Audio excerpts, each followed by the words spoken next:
I'm Dr. Rahman, and welcome to Black Women's Health Podcast. My special guest today is Miss Rolanda Wilkins, activist, advocate, entrepreneur, otherwise badass Black woman. This is pretty special because I'm in Philadelphia and you're all the way across the country in California, correct? Yes, ma'am. What city? Sacramento. Sacramento. Okay, so this is truly, we're spanning the country, and hopefully we're gathering all of the Black women between those 2 points. Yes. Yes. So let me start by saying I received an email about you. And what I like to do is read just the first part of it. Okay. Okay. The email says, I am reaching out to bring your attention to the extraordinary efforts of a remarkable woman who has been profoundly impacting the lives of Black girls and women for the past 3 decades and continues to do so with unwavering dedication. Her name is Rolanda Wilkins, affectionately known as Mama Ro. Yeah. That's pretty special. How did this activism begin for you? Okay. So I want to first start off by saying thank you for having me. This is a pleasure. I am originally from Philadelphia. My family, yeah. My dad is from South Philly. My mom is from Yes. North Philly. In Yes. 1983, my dad had this brilliant idea to move us to California. He was a cross-country truck driver. And he Okay. came out to Sacramento and was like, we getting out of Philly. So because the weather and everything. So we moved out here, but I will tell you, I was born in 1971. The 70s for me were so vivid for me. And I think that's the basis of why I do the work that I do. I remember being in North Philadelphia uh, and seeing Black people love on each other so hard in the 70s. That's like burnt in my brain. I felt like when I was growing up that every Black person knew each other. Wow. Because we would see each other say, hey, sis, hey, bro, hey, mom, hey, auntie. Like, I remember us talking like that to each other. And then in 83, my dad had this idea to move us to California. So when we came out to California, California is a little different. So you have a lot of Black people from all over the place that moved to California. So those migration patterns, right? You have people from Arkansas and Texas, and you have people came up from, like, my mother's family is from Virginia. My dad's people are from South Carolina, the Sea Islands, and they came up to Philly, but then we all came to California. So it's Yes. always looking for something better, if I can be honest. Yes. So being in Sacramento, sometimes you will see other Black people and they wouldn't necessarily speak to you. And some of them would, because they were the people that were from the South, from the East. But the people who were local, they didn't necessarily greet you or acknowledge your presence, if you will. However, this is when the crack era started rolling in like 83, 84 out here in California. And that's when I also seen the amazing work that Black people, particularly Black women, if I had to be honest, helping to take care of children who mothers and fathers were out there in that. The crack era to me is the most impactful time that I'm still dealing with, even with my the young women that I work with, because I'm constantly explaining what we were like before crack showed up. So I'm always trying to give young people like this ideal of where we were, as opposed to where they see us now. Okay. So in that time, I remember just seeing my mother included, blessed memory, and the other women jump in and helping people. So, and then that's when the foster care system started to boom, because before then you kind of stayed with the people in your community. We didn't really have a foster care system at that time. So that kind of started booming in that time. But then I had the opportunity when I was graduating from high school. I met a woman named Kathryn Hall at the time. Now she's Kathryn Hall-Trujillo. And this woman had the idea of matching up, because the infant mortality rate was very high at that time. And Kathryn worked for the state of California, but she was a fiscal administrator. But she was seeing what was happening in our communities, babies being born with drugs on board. So she had this idea of matching up trained volunteers that they call sister friends with a pregnant teen or woman. Working with her was amazing because I helped her, and I felt really blessed to be assisting her and training all of these community women to be matched up with a pregnant teen or woman to stay with this woman until her baby is born, and then for a year after the baby is born. But once you've been with someone through their pregnancy and helping them navigate the system of healthcare and resources, y'all like bonding for life. Like, so what was amazing about that for me Yeah. was here are these Black women. This was not a funded program. This was a woman working this out of her house who was a state worker, and she knew that if we didn't figure out how to reconnect to each other, that we weren't going to make it. So you had women who were judges, who were attorneys, who were housewives, and they stood up and was like, we want to take this training and we want to be matched with this pregnant teen or woman. And that's when we started to see that infant mortality rate go down because they've been up for a couple of years. Then my boss had the wonderful idea, well, why don't we just build a clinic? And I was like, huh? But she was like, we need to build a clinic because we know when a woman goes for healthcare, that's crucial. Our clinic was staffed by midwives. So this woman, Miss Kathryn was so, I love me some Miss Kathryn. She was so like aggressive. See, here's a woman who came out of the 70s. She's from she's originally from Arkansas, ended up in Los Angeles. And so she was in the middle of all of the Panthers and all of that. So what I learned from her, which was reminding me of the 70s, is that you must do something for yourself. It's up Mm. to us to go save our babies. We can't Mm-hmm. ask nobody else to go save our Mm-hmm. babies. That's our job. Mm-hmm. So she was like, no, we're going to do this. But when she had the idea of the clinic, I was like, huh? Because sometimes women would go to the doctors, and that's where they needed to have someone help them to advocate because they Yes. wouldn't be treated fairly. So she had this whole idea. We got a building, and the first time the construction people hit the wall, it had asbestos. And then we were like, oh no.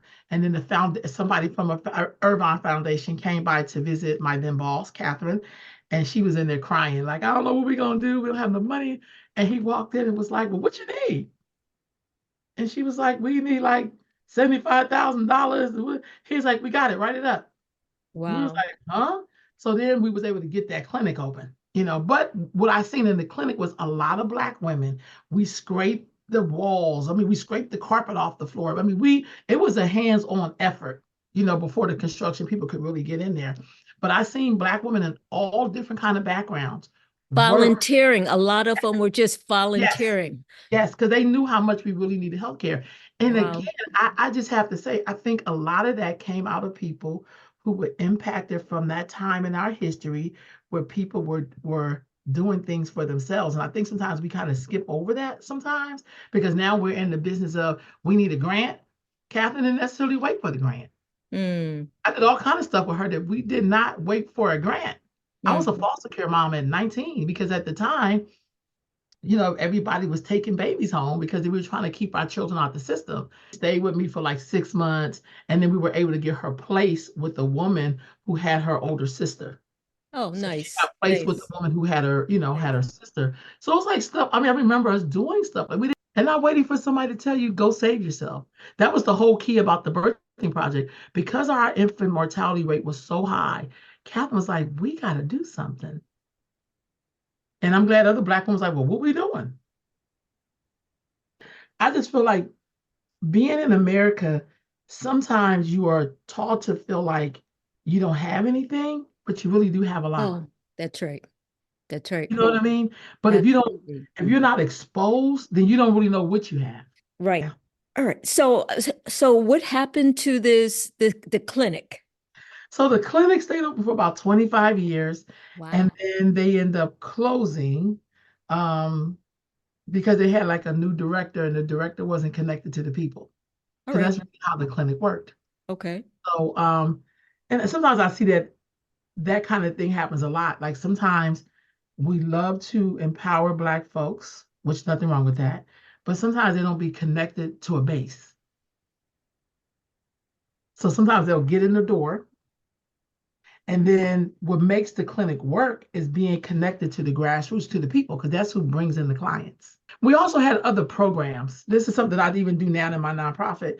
We had other programs, like we had an Imani program, which was for our women who were dealing with substance abuse issues. We had programs to fund girl empowerment, because Mhm. I would do a home visit with a teenager, like to kind of enroll them in Mhm. for some social support.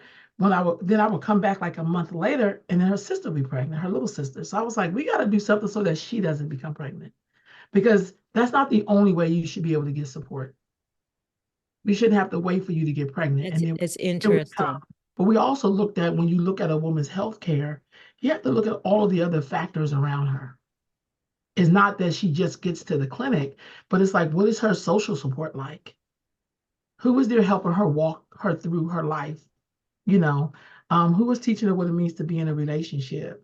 Like how to, if you were raised a certain way and you don't want your kid to kind of experience some of that stuff, Hmm. what can you Hmm. do differently so you can offer something different to your children? Not swing so much to the other side. Like, how do you maintain balance?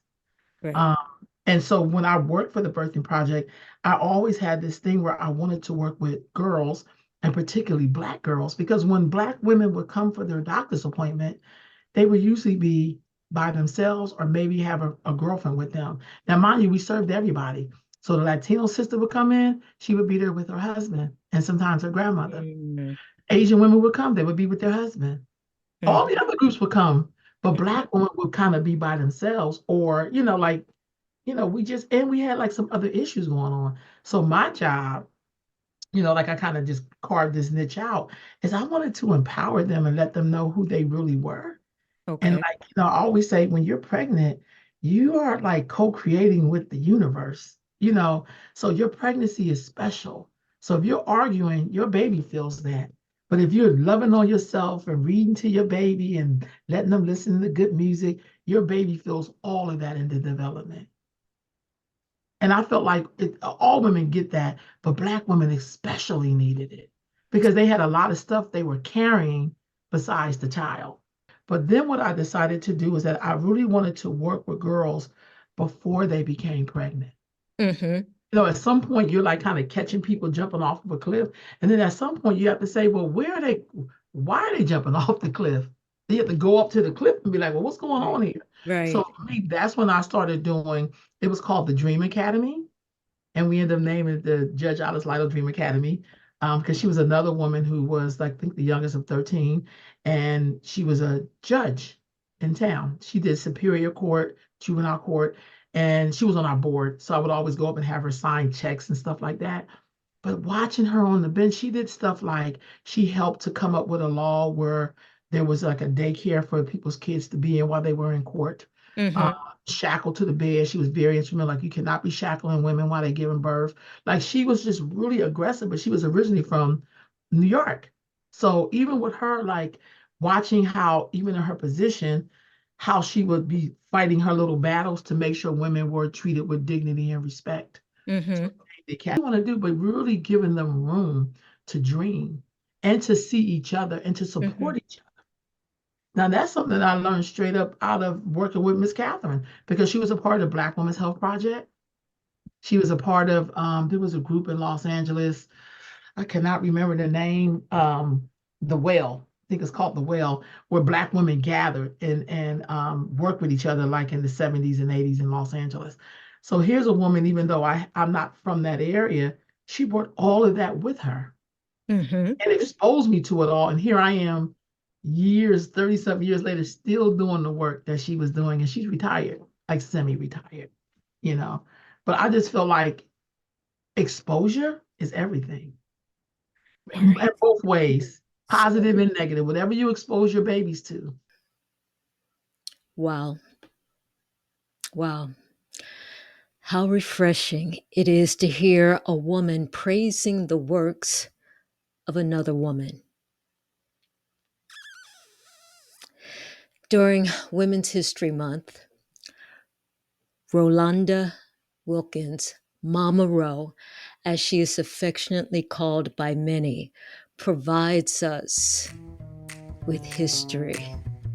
and tells us of the powerful Black women who have helped to shape her mission, her advocacy.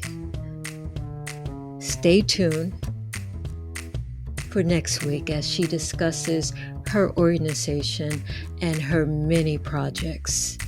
In the meantime, take care and peace.